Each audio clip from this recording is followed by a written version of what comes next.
Tracy, one last thing. There was this conversation that came up about homeowners association. And you've had those clients that say, there's no way, I never want to be in a neighborhood with an HOA. And then we also have people that say, oh, I want a neighborhood with an HOA because they'll keep the neighborhood nice. And so I wanted to go through the pros and cons, at least some of the pros and cons of being in a neighborhood with a homeowners association. Sure. And what, what jumps out at you about that, Tracy? Well, showing a lot of houses around the city over the years, you can usually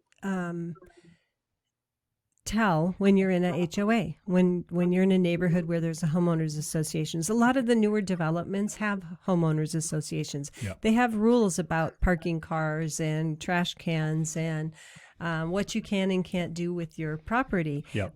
So a lot of people don't like those rules. And then there's you go, well, there's some benefit. Look around. You don't have abandoned cars. You don't have weeds in people's front yards next to you. We feel like sometimes the homeowners association rules keep your home value higher. I don't have any data to back this up. I could figure it out and look at it, but I would say that neighborhoods with homeowners association have better price appreciation and hold their values better than ones that don't. And the thing with HOAs is they have a governing body, and for the most part, they keep the neighborhood looking good. There's some sort of organization that's in charge, and there's going to be rules that have to be followed. And so the flip side of that is you have people that are very frustrated because they want to park their car out in front of their house and they're not allowed to. It depends. Every neighborhood has different rules, right?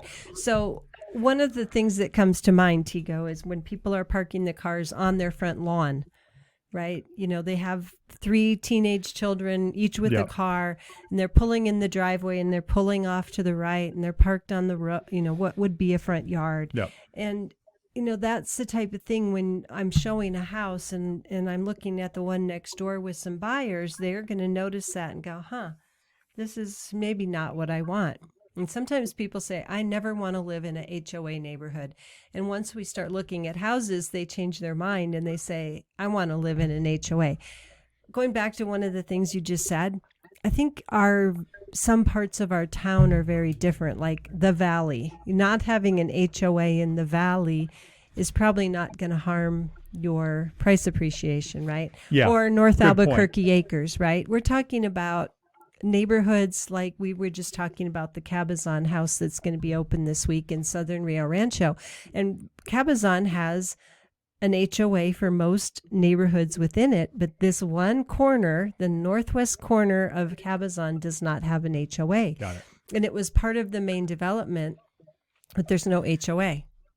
There is a public improvement district, but that's completely different. And just to wrap this conversation, Tracy, I think the thing is I think people need to not just do blanket, I don't want an HOA, or do blanket, I must have an HOA. Look at the pros and cons, and each HOA has different rules, has different CC&Rs, covenants, conditions, and restrictions on, what can happen there.